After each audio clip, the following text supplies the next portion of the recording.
কবিতাৰ শিৰোনাম কলি মেকুৰীজনী।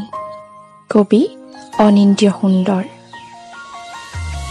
মোৰ আলোকমুখী বাটৰ প্ৰতিটো শোভাযাত্ৰাত অশুভ কাৰক হৈ থিয় দিয়ে এজনী কলি মেকুৰী প্ৰতিনিয়ত। তাইৰ দেহত দুখন মুখ, পেটত এটা, মুখত এটা। ইকানে সিকানে পোৱালি জগাই হেজাৰটা কথাৰ। মেকুৰীজনীৰ 14 গোষ্ঠী প্ৰতিপত্তিশালী।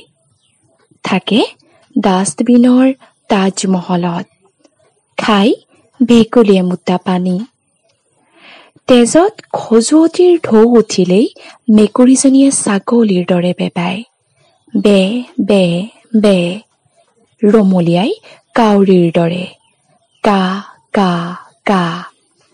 অথচ কাৰো মুখত নুফুটে প্ৰশংসাৰ আখৈ, বাজি নুঠে এজাউৰিমান হাত চাপৰি। কাৰণ তাই বহুৰূপী, তাই দুটকীয়া, তাই তৃতীয় বৰ্গৰ। সেয়ে প্ৰতিটো শোভাযাত্ৰাত মেকুৰীজনীক দেখিলেই সমূহৰে মুখত সমস্বৰে বাজি উঠে ৱাক থুই ৱাক থুই ৱাক। ধন্যবাদ।